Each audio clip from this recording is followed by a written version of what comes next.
I was asked today to preach, and I usually, I hope everybody else does this and preaches as well, but seeking God out on what to preach, sometimes he gives me an answer right away, and sometimes he really doesn't. So last Sunday, we were in town. We had a soccer tournament, so it was kind of a busy day. We had a game at 8 o'clock in the morning, and then when that was done, we pretty much went home, got the kids. We had Gail with us, and we ended up going to lunch for Mother's Day. So we had lunch, and then about that time, we went back to another soccer game. So we didn't really have a whole lot of downtime. And after that game, Bree and Keegan actually ended up staying for the next game.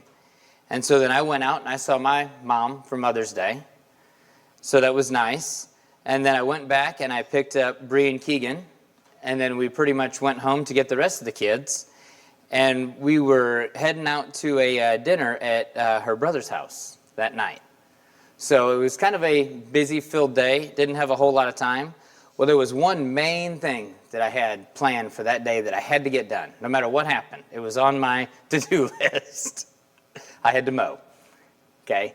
The way the weather's been, the way the rain's been, everything's been, grass is growing like a foot a day. So if you're not mowing it, you're losing out.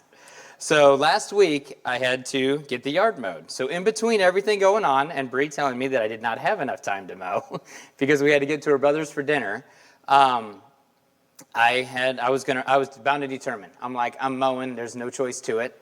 Well, we also have dogs, so before I mow, I have to go out and pick up all the dog poop. So Cambria helped me out with that, which was nice. So her and I are getting ready. We're cleaning the yard up. And then here, my neighbor, just to the other side of us, was out. So I saw him out of the corner of my eye, and I'm like, oh no, I got a lot to do. I don't have a whole lot of time. I got to keep moving. So Cambria and I start picking up all the dog poop. And then my neighbor comes over, and he's kind of waving over the fence and wanting to talk. So I'm like, okay. So I go over, say hello. And he's a great guy. I don't have anything against him. He's a good neighbor. I enjoy talking to him. But I was just busy. So I took a few minutes, went over, said hi. He was just kind of chatting a little bit. And then Cambria continued to pick up the dog poop. So it was great. So I didn't even have to do that part of it. She pretty much had it all done when I was done talking. So after I got done talking to my neighbor, I went and got my mower out, and I was getting ready to mow. I'm like, okay, this will be easy. I'll be done in half an hour, no problems, no issues, nothing going on. So I start mowing. I loop my yard once, I loop my yard twice, and then I was just getting ready to basically set up my pattern and start mowing. And all of a sudden on the other side of the fence, I see my neighbor waving his hands. So he was flagging me down to come over and talk to him, which he does, he does regularly. It's, like I said, it's not anything out of the norm. I just had a lot of places, or I had a place to be that day, so I was in a rush. Well, I go over and talk to him, and I'm kind of thinking, I'm like, oh great, what does Bob want now? We've already had our few minutes of casual talk, so he needs something. So is this something going to happen now? I'm going to have to do it now, or do I have time to do it now? Well, he comes over, and we start talking. And so in our fence, most of the fence is together. You can't really see through. There are spots you can kind of see through. So he always kind of finds a spot to where he can see me and I can see him, and he can talk. And so he was like, Aaron, I got a question for you. I'm like, okay, what do you need, Bob? Can we cut a hole in this fence? I'm like, well, I could. I'm like, sure. He kind of goes on. He's like, I just, when I talk to you, I just want to be able to see you. It's no big deal. I just, want to be able to see through the fence, be able to talk to you, and carry on a conversation, which, like I said, it's usually short conversations. It's not really anything big. And I just thought about it briefly, and I'm like, okay, sure, I could put a hole in the fence. Where do you want the hole at? Kind of got, so this ate a couple minutes of my time, so I'm kind of, quickly trying to rush him through it so I can get back to mowing. So he shows me where he wants the hole and, about what height to do it and everything else. I'm like, okay, no big deal. Well, so then he goes and I go back to my mowing. So as I start mowing, I'm kind of thinking, I'm like, the nerve of this guy. What? Why does he want to put a hole in our fence? I mean, not that our fence is like super nice, but, you know, it's a fence. It kind of keeps all the balls the kids kick and throw and hit and, you know, keeps them in our yard, most of them, unless they get too high and then they got to crawl the fence and go over there and get them out of his yard. But as I'm mowing, I'm just thinking, I'm like, you know, the whole point of fences is to keep people out. You know? It's a privacy fence for a reason. You know, you want that fence there. You don't want to have to talk to people, really. I mean, I guess that's my feeling for it. I don't know if everybody remembers Home Improvement with Tim the Toolman Taylor and Wilson on the other side of the fence. You never see Wilson other than his, you know, the top of his head. And you know what? Yep, you see from his nose up. That's about it. And you know what? Him and Tim were best friends. You know, every time Tim was in trouble, he'd go outside and there was Wilson. He'd talk to him for a couple of minutes and then he'd go on with the world's problem solved. So as I'm mowing, I'm thinking about that. You know, I'm thinking about the White House. You know, it's got a big fence around it. You try to cross that fence and you're getting shot. So there's purposes to fences. So I'm just kind of thinking, I'm like, okay, so now I got to build up the courage to go tell Bob. I do not want to put a hole in our fence. It doesn't need to be there. I want that fence there. Well, then God starts talking to me. So he kind of threw it at me. He's like, you know, the old saying, good fences make good neighbors. So God kind of put that on me. He's like, do good fences make good neighbors? And so I started thinking about it, and I referred back to everything I just said about, you know, Wilson and Tim and the White House and privacy fences. I mean, they're there for a reason. You know, trying to tell God all this, it didn't work out so hot. He then pretty much told me, well, let's go to Luke 10, 25 through 37. And this is what he dropped on me. It just so happens this is the parable of the Good Samaritan. And behold, a lawyer stood up to put him to the test, saying, Teacher, what shall I do to inherit eternal life? He said to him, what is written in the law? How do you read it? He answered, you shall love the Lord your God with all your heart, and with all your soul, and with all your strength, and with all your mind, and your neighbor as yourself. And he said to him, you have answered correctly. Do this, and you will live. But he, desiring to justify himself, said to Jesus, who is my neighbor? Jesus replied, a man was going down from Jerusalem to Jericho, and fell among robbers, who stripped him and beat him, and departed, leaving him half dead. Now by chance a priest was going down that road, and when he saw him, he passed by on the other side. So likewise a Levite, when he came to the place and saw him, passed by on the other side. But a Samaritan, as he journeyed, came to where he was, and when he saw him, he had compassion. He went to him and bound up his wounds, pouring on oil and wine. Then he set him on his own animal and brought him to an inn and took care of him. And the next day he took out 2 denarii and gave them to the innkeeper, saying, take care of him, and whatever more you spend I will repay when I come back. Which of these do you think proved to be a neighbor to the man who fell among the robbers? He said, the one who showed him mercy. And Jesus said to him, you go and do likewise. So as God drops that on me, so then it was kind of like, all right, fine. I'll go back to putting the hole in the fence for Bob if that's what he wants in the fence. But, you know, more importantly, you know, our neighbors. Do we care for them? Do we like them? Do we talk to them? How do we react when people stop us from doing something when we're busy? How do we react when somebody, I guess, hinders what we're doing? Do we take time for them? Do we ignore them? Do we want a hole in the fence to be able to talk to them? I mean, that's kind of all the stuff that God started dropping on me. So one other thing I thought of while I was, so why a Samaritan? Does anybody know that? Why did the Jews hate the Samaritans so much? Does anybody know why that would be? I've actually always been curious. And the woman at the well, she was a Samaritan, right? So why did Jews and Samaritans have issues? Well, it just so happens, and actually I just heard this. I've been going through a Bible reading. It's, what would you say? Read the Bible in a year with, it's actually Father Mike Schmitz. He's a Catholic. He's a Catholic guy, which is actually it's a good way to get through. It's a good way to get through the Bible. But where I'm at with that reading is I've been in like Chronicles, First, Second Chronicles, First, Second Kings. The Old Testament stuff. And he's explained why the Samaritans and Jews. Actually, I think it's further on down the line. But I did find a little printout I wanted to read. So this actually says, when King Nebuchadnezzar of the Babylons was conquering most of the Middle Eastern world, he used a tactic designed to keep his captives from uniting and rebelling. He played a kind of fruit basket turnover by moving large populations of countries to different locations. So when he took most of Judah to Babylon, he resettled other people in their place. Not all the Jews were carried off. The elderly and the sickly were left, and many temple scribes were left to care for them. With the country almost vacant, the scribes and other able-bodied people moved into the plantations on the rolling pasture lands of Samaria. These intermarried with those who were brought in, so that the Samaritans were no longer a pure Jewish race. 70 years later, when the Jews returned, the Samaritans came to help rebuild Jerusalem. The Jews called them half-breeds and sent them home. The Samaritans then built their own temple, which the Jews considered pagan.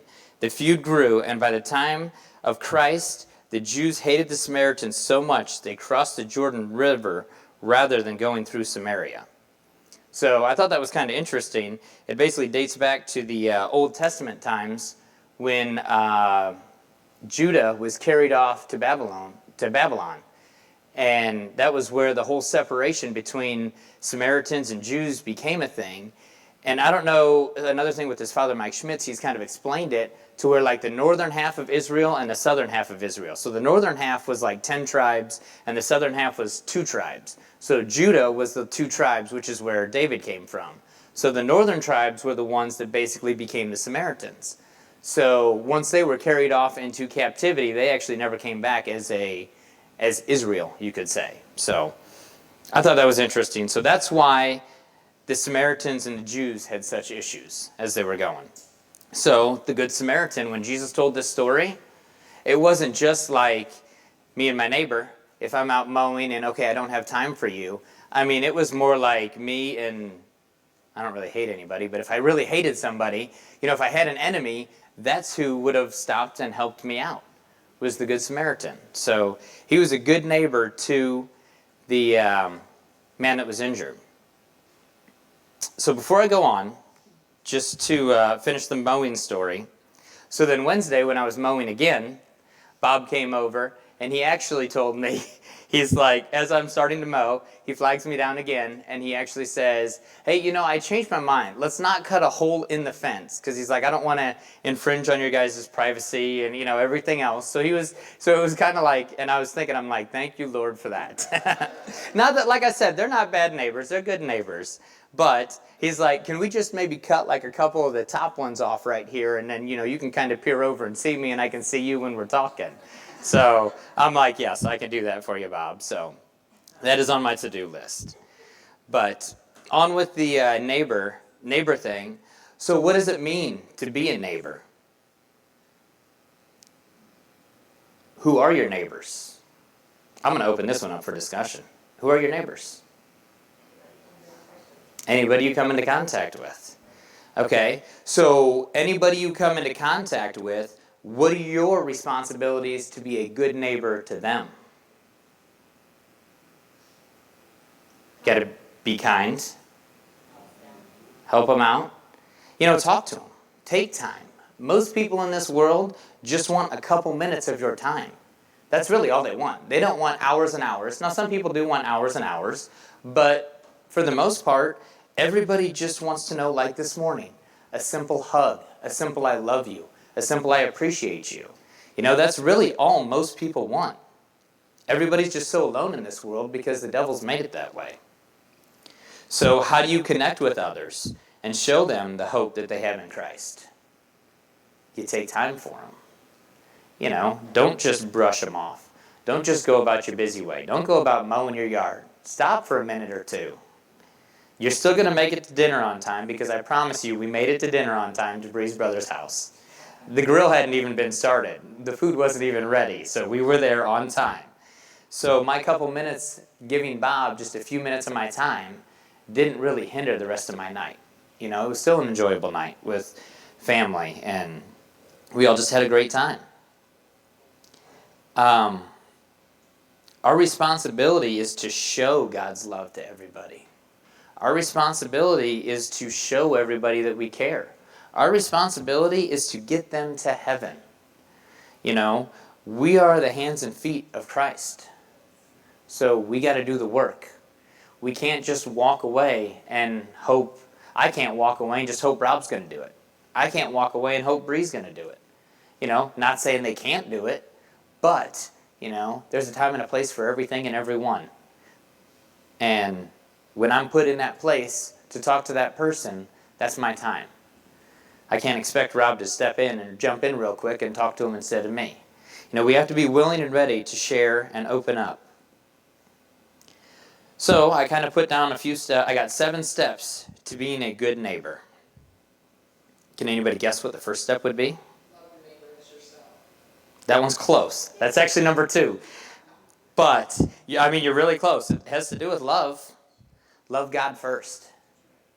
You know, you can't have God's love shining throughout you unless you love God. So go with me to Matthew 22, 37 and 38. And he said to him, "You shall love the Lord your God with all your heart and with all your soul and with all your mind. This is the great and first commandment." How do you love God? You spend time with him. How are you going to spend time with him? Worship. Praise. Pray. Just take time. Just take time and be with him. God always will do amazing and great things. But you're not going to be a part of it if you don't know which direction he's going. If he's going to the right and you're going to the left, you're going to miss it. You're going to miss out on what he wants you to see, what he wants you to do, what he wants you to be. So you got to spend that time with him. Love God first. That's number 1. So number 2, as Karen said, love your neighbor as yourself. So if you stay in that same passage and go on to 39 and 40, it says, "And a second is like it. You shall love your neighbor as yourself. On these 2 commandments depend all the law of the prophets." So, love your neighbor as yourself. Do you hate yourself? Hopefully not. If you do, Pastor Bob's here, and he can help you out. He will counsel you all the way to loving yourself again. But nobody hates themselves. You might have points in your life where you're like, "Oh, I'm stupid, I shouldn't have done this, I shouldn't have done that." But you know what? You're not gonna condemn yourself your whole life. You're going to get over it and move on. Well, it's the same way with others. You know, you can't love your neighbors as yourself. You have to love your neighbors as yourself. You know, people just want that. People want to be loved. By loving others, God is shining through us. Ask God. Ask God to show you 1, maybe 2, maybe 3, maybe more people that could use some extra care or love. You know, if you're looking for those opportunities, you're going to find them. It's as simple as opening a door for somebody. It's as simple as being at the grocery store and, you know, offer to carry somebody's groceries. Offer to help them put their groceries in their car. You know, there's lots of simple things you can do without planning for months and months and months. And, you know, those things are good as well. There are outreaches that we need to do, different things we need to be a part of. However, there's always simple things as well. Just pray to God. Ask God. Ask God for a new neighbor today. Ask God how you can love on a new neighbor today. Ask God what you can do for a new neighbor today. Okay? Number 3, love your neighbor as Christ loved you. I mean, none of us would want to be Christians, I would guess, without the love that we've been shown. So, we should share it. Go with me to John 13:34 and 35. And that says, "A new commandment I give to you, that you love one another. Just as I have loved you, you also are to love one another. By this, all people will know that you are my disciples, if you have love for one another." I think Rob brought this up this morning too. We're disciples of Christ by his love. The disciples, do you think they were real kind, loving people? Sure, they didn't start out that way. They might have been to close friends, but by the end, they were loving to everyone. And everyone, they knew who they were by the love of Christ through them. And you know why?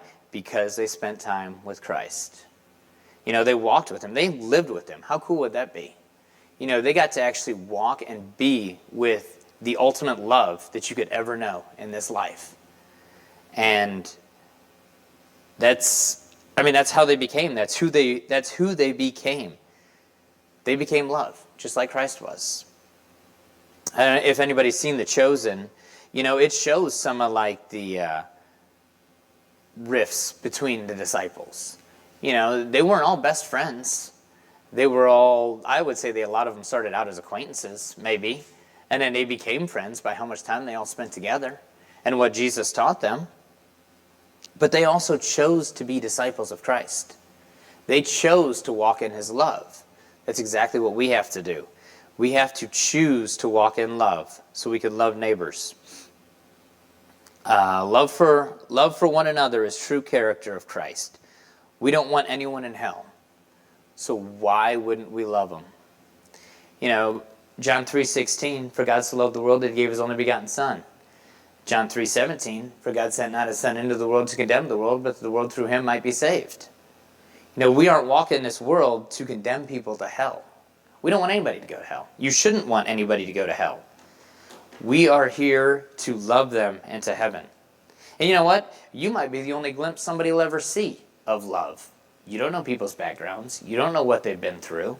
You have no clue how much word they know, if they even know who God is, if they even know who Jesus is. You could be the only one that they will ever see that through. But that little spark could ignite something in them that could change their whole path, could change their whole eternity. They could end up in heaven instead of in hell. I would say it's well worth it. That's why Jesus died for us, to give us that hope up in heaven. He didn't want anybody in hell. There was no way anybody could ever keep the laws that were given. There was no way that you could do it without sacrificing animals every other day, every other hour. However you are, whatever you had to do, there's no way you could have possibly done it. And that's why Jesus came and died for us. If you look through the Gospels, you'll see all the examples of Christ's love. How did he show love to people? Healing them. He didn't condemn them. The woman at the well is a good example. He didn't condemn her for being married 7 times, 6 times, whatever it was. He didn't tell her that she's not good enough to make it to heaven. He didn't tell her that she's a Samaritan because she worships in a different place. It's not Jerusalem. It's a pagan temple. You're never going to make it. He didn't tell her any of that stuff.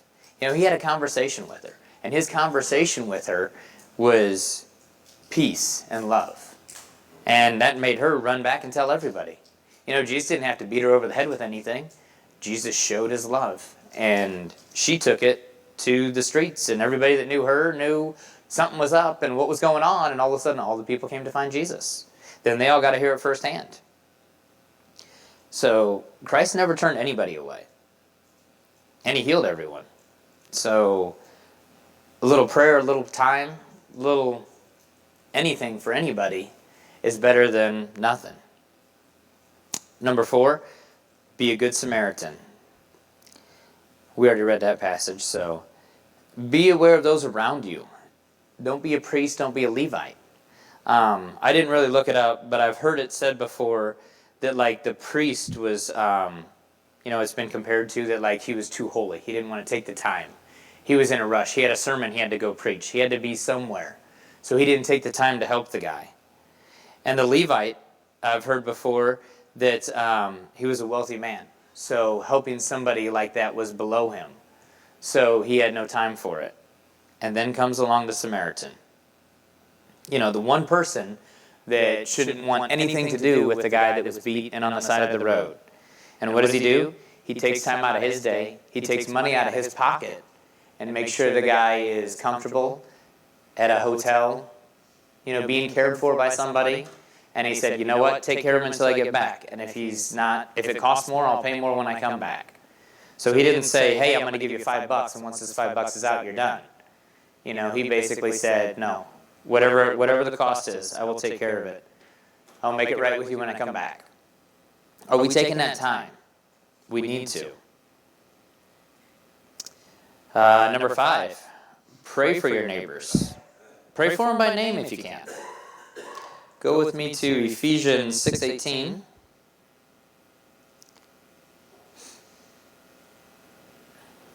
Praying at all times in the Spirit, with all prayer and supplication to the end. Keep alert with all perseverance, making supplication for all the saints.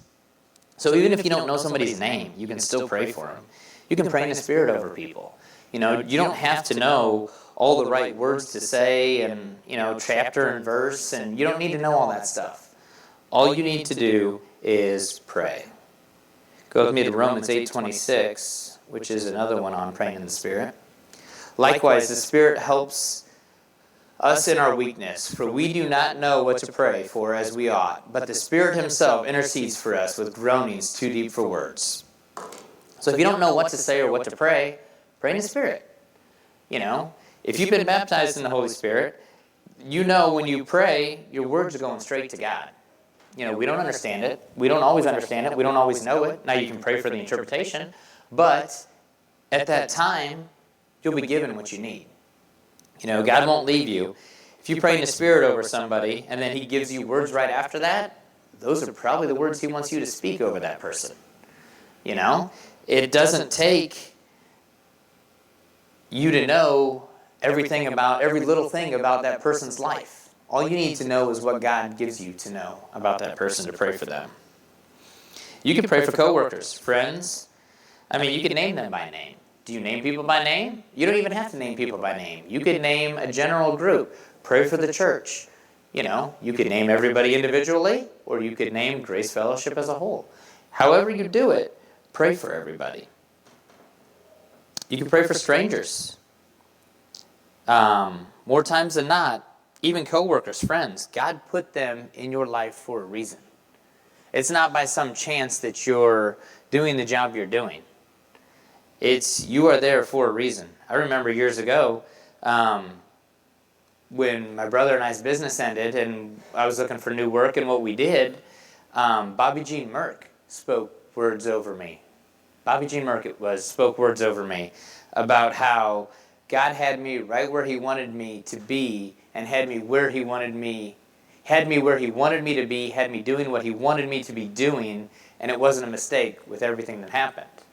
And that right there just totally changed, my perspective on it all. Because for a while it was like, oh, our business ended, this is terrible, now I got to go find a new, I got to start a whole new career, I got to start all over at zero and everything. And honestly, what God's taken me and put me into where I'm at, He's elevated me far above and beyond.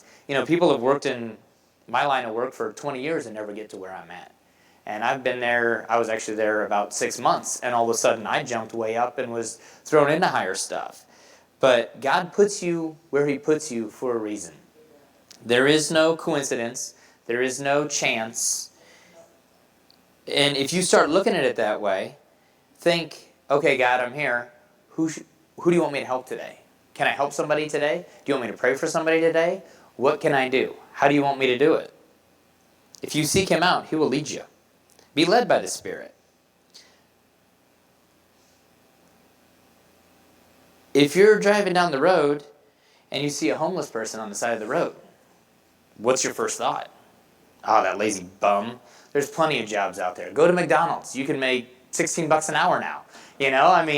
There's no reason you should be homeless. There's no reason you should not have a job.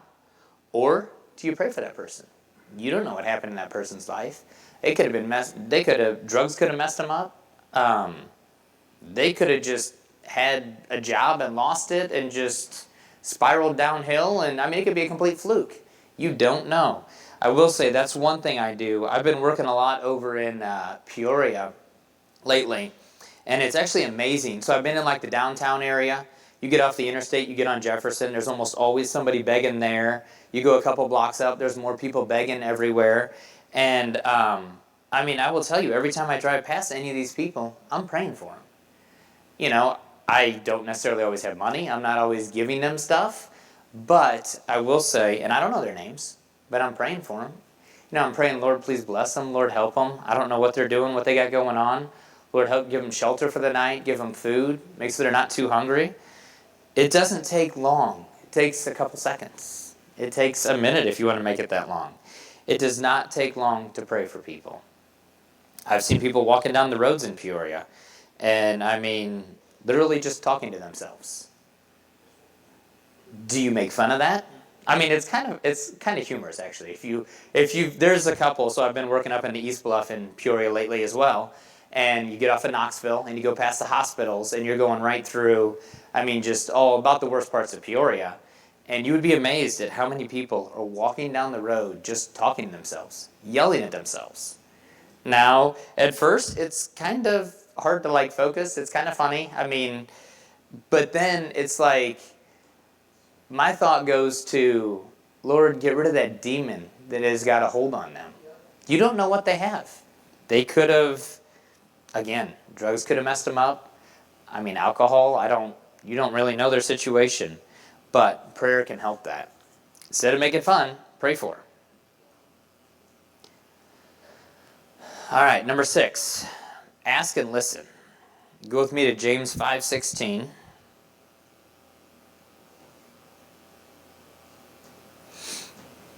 Therefore, confess your sins to one another and pray for one another, that you may be healed. The prayer of a righteous person has great power as it is working. So, ask and listen. When you walk by somebody and, hi, how you doing? Do you keep walking? Or is it more of like, hi, how are you? Like hesitate to see if they give an answer. If they give an answer, listen to it and then go on. Are you listening to people when you ask questions? Or do you just go through the motions, I guess? Walk past somebody and, hi, how are you? And just keep walking and don't even stop. Do you think they are going to care about you or what you have to say? If you actually stop and listen to somebody and ask them how they are doing and actually listen to their answer, they're more likely to open up to you about something, anything. The better you know them, the more intentional your prayer will be. So if you take those couple minutes to find out what's going on, you might find out more than just oh, my knee hurts. Well, my knee hurts because of blah, blah, blah, and, well, let's rebuke that. Let's get rid of that. Let's get it fixed. Ask people, how can I pray for you? Not many people are really against that, turned off by that. I mean, there are probably a few, but if you ask somebody, how can you pray for them? More than likely, they'll tell you, oh, I've got this going on, and, oh, I need to reunite with a family member or something. You're going to get a more specific answer, which is what you want. Let people know you care. In what way do you need encouragement? That's another question you can ask people. People might not always be open to, hey, I need you to pray for this. Well, how can I encourage you today? What can what do you need help with? Can I help you out? Can I tell you something? People just want to be loved. You can always ask them too, will you share what you've been going through? Probably somebody you're a little more closer to, maybe, I don't know. Maybe you can come across somebody in the grocery store and say something like that too. But if you find out what they have to say, listen to it. And then pray for them, if that's what you're directed to do. Ask God for wisdom to know when to offer words of life or just to listen. Because again, that comes back to praying in the Spirit too. God will give you the words. God will give you what you need. Divine appointments. It's not chance. It's not random. It's not some fluke. It's all divine appointments. It's all a matter of whether you're going to take the time for those divine appointments or not. And number 7, respond. Go with me to Matthew 25, 34 to 40.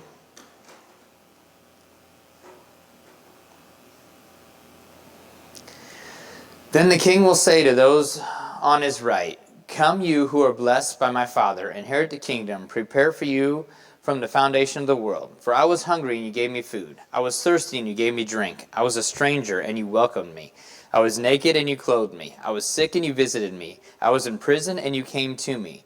Then the righteous will answer him, saying, "Lord, when did we see you hungry and feed you, or thirsty and give you drink? When did we see you a stranger and welcome you, or naked and clothe you? And when did we see you sick or in prison and visit you?" And the king will answer them, "Truly I say to you, as you did this to the least of these, my brothers, you did it to me." So respond to people. Help them out. The Good Samaritan didn't offer pity.